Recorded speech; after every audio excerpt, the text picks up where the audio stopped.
So student আজকে আমরা পড়বো geometric meaning of zeros of pole, ঠিক আছে। সো আমার যদি জিওমেট্রিক এক্সপ্রেশন দেওয়া থাকে তো এখান থেকে আমরা নাম্বারস অফ জিরোস আর জিরোস কোনগুলো আছে ওইগুলো আমরা বাই করতে পারবো পরীক্ষাতে, ঠিক আছে। আচ্ছা, এর সিম্পল ট্রিক হলো এগুলা। আমরা জানি এটা হলো আমার ওয়াই এক্সিস, এটা হলো আমার এক্স এক্সিস, বুঝা যাচ্ছে।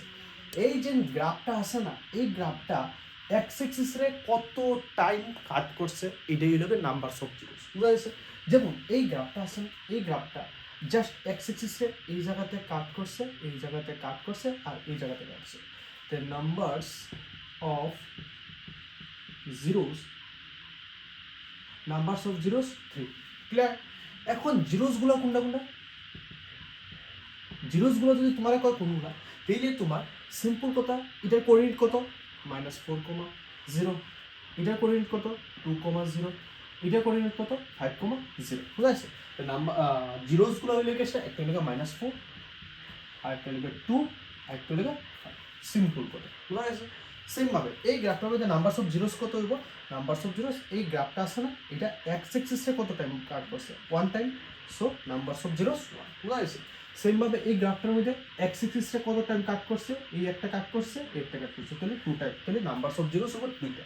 আচ্ছা, সেম ভাবে এই গ্রাফটা আছে না, এই গ্রাফটা এক্স এক্সিসে কত টাইম কাট করছে, জাস্ট 1 টাইম, তো নাম্বারস অফ জিরোস 1, বুঝা গেছে। আশা করি বুঝতে পারছো যে একটা জিওমেট্রিক এক্সপ্রেশন দেওয়া থাকলে তুমি কেমনে বুঝবা যে নাম্বারস অফ জিরোস কয়টা আছে। দ্যাট মিনস এটা সিম্পল ট্রিক হইল গেছে যে এক্স এক্সিস রে ওই গ্রাফটা কত টাইম কাট করছে, যত টাইম কাট করছে অতটা জিরোস পাবে, বুঝি। সো নেক্সট আমরা পড়বো relation between zeros and coefficient of polynomial. আচ্ছা, মতলব এখানে আমরা এখন যে টপিকটা পড়বো মানে আমরা জিরোস আর কোফিশিয়েন্টের মধ্যে যে রিলেশন আছে এটা আমরা জানি, ঠিক আছে। আচ্ছা, এটার মধ্যে দুইটা ফর্মুলা আছে। একটা হইল কি সেটা sum of zeros, sum of zeros, আরেকটা হইল গিয়া product of zeros, product of zeros, বুঝা গেছে। সাম অফ জিরোস একটা ফর্মুলা আছে আর প্রোডাক্ট অফ জিরোস ফর্মুলা আছে, ঠিক আছে। আচ্ছা, প্রথম কথা আমি এটার লিখে একটা কোয়াড্রেটিক পলিনোমিয়াল, আমি একটা এই মানে কোয়াড্রেটিক পলিনোমিয়ালের যে স্ট্যান্ডার্ড ফর্মটা আছে এটা আমি লিখি। আমরা জানি quadratic polynomial standard form a x² plus bx plus c, বুঝা গেছে। আচ্ছা, তো সাম অফ জিরোস হইলে গিয়া এর যে মতলব ফর্মুলাটা এটাই লাগে minus coefficient of x by coefficient of x square, এটা হলো গিয়ে প্রথম ফর্মুলা। আর প্রোডাক্ট অফ জিরোস হলো গিয়ে constant by coefficient of x square, বুঝা গেছে। আচ্ছা, ঠিক আছে, তাইলে মাইনাস থাকলাম। এখন এক্স এর কোফিশিয়েন্ট কিনা দেখো, এখানে আমাদের এক্স এর কোফিশিয়েন্ট কেটা বি, আর কোফিশিয়েন্ট অফ এক্স স্কোয়ারের কোফিশিয়েন্ট কেটা এ, বুঝা গেছে। আর কনস্ট্যান্ট টার্ম কিটা যার লগে এক্স না, কনস্ট্যান্ট টার্ম হলে ওইটা জিনিসটা যার লগে ভেরিয়েবল নাই, বুঝা গেছে। তাহলে সি একটা টার্ম আছে যেটার লগে এক্স নাই, সো কনস্ট্যান্ট টার্ম লাগে সি।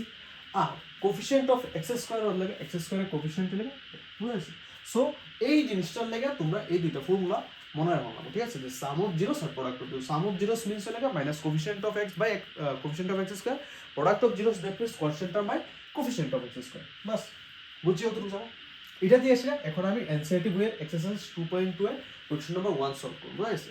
কিটা কইছে question number 1 A find the zeros of polynomial also verify কিটা কথা, ভেরিফাই কথা ওই জিরোস আর কোফিশিয়েন্ট, ঠিক আছে। আচ্ছা, তাহলে দেখো প্রথম আমরা কইছে ফাইন্ড দ্য জিরোস, প্রথম কইছে এই যে কোয়াড্রেটিক পলিনোমিয়াল আছে এটা আমরা জিরোস ফাইন্ড করব না, ঠিক আছে। ফার্স্ট অফ অল আমি কিটা করব, এটা মিডল টার্ম করব, ঠিক আছে। So x square minus 2x minus 8, বুঝা গেছে।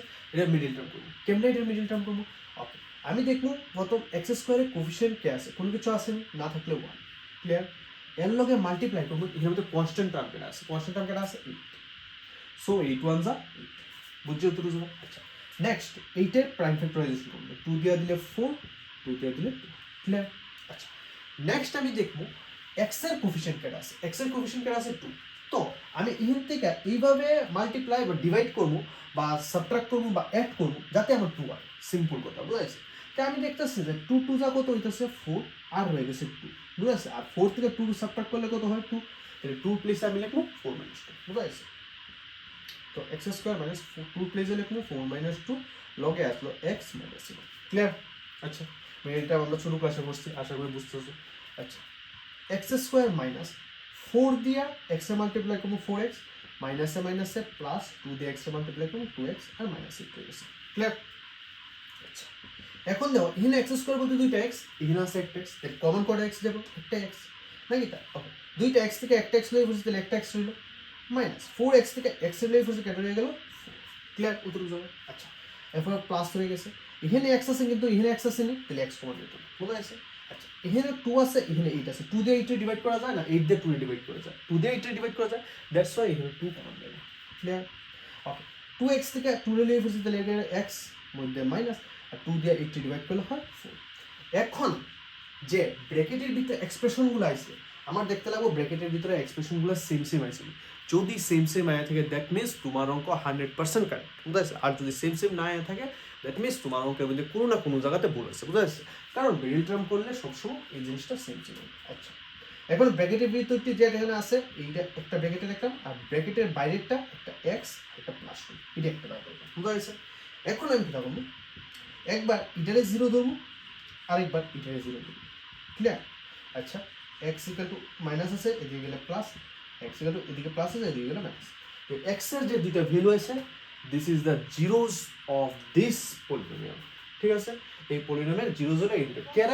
কারণ তুমি যদি এক্স এর ভ্যালু এখান থেকে 4 আছে না, এই 4টা নিয়ে এখানে বল, 4 - 4 0, আর 0 দিয়ে মাল্টিপ্লাই করলে 4 এর ভ্যালু 0 হয়ে যেতেছে, বুঝা যাচ্ছে?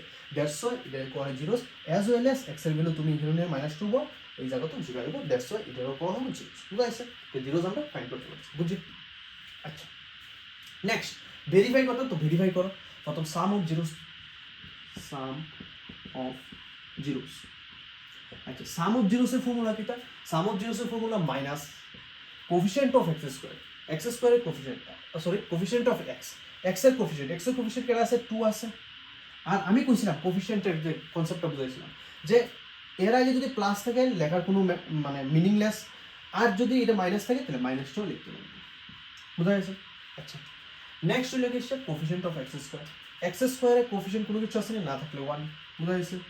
তাহলে কত হইতেছে মাইনাস মাইনাসে প্লাস 2, 1 দিয়ে 2 ডিভাইড করলে 2, বুঝা গেছে? আর এটা হচ্ছে তোমার ফর্মুলা দিয়ে আসছে, আমরা তো সাম অফ জিরোস বাই করতে পারি না, তো আমরা সাম অফ জিরোস কি করবো দেখো, আমরা যদি সাম অফ জিরোস করতাম দ্যাট মিনস হলো কি আমি এই দুইটা জিরোসের সাম করবো না, তাহলে 4 প্লাস -2। ক্লিয়ার? আচ্ছা, 4 প্লাসে মাইনাসে -2, 4 - 2। দেখো আমার যে সাম অফ জিরোস মতো নর্মালি সাম করে সে যে আনসারটা আইছে ফর্মুলা তো বয়টা সেম আছে, বুঝা যাচ্ছে? তো এই জায়গাতে এটা একবার ভেরিফাই হবে, বুঝা যাচ্ছে? যে এটার আনসার আর এটার আনসার সেম সেম আছে, দ্যাট মিনস এটা ভেরিফাই, বুঝা যাচ্ছে? ওকে, নেক্সট প্রোডাক্ট অফ জিরোস। আচ্ছা, প্রোডাক্ট অফ জিরোসের ফর্মুলা কিটা আসলো যে কনস্ট্যান্ট টার্ম। আচ্ছা, কনস্ট্যান্ট টার্ম এখানে কেটে আছে, এইটা আছে যার লগে x নাই, ভেরিয়েবল নাই, দ্যাট মিনস 8, আর এর আগে আছে মাইনাস, সো -8। ক্লিয়ার? আর তোমার coefficient of x square, x স্কোয়ারের কোফিশিয়েন্ট কিটা? কোনো কিছু না, তো 1, 1 দিয়ে 8 ডিভাইড -8 ডিভাইড করলে -8, বুঝা যাচ্ছে?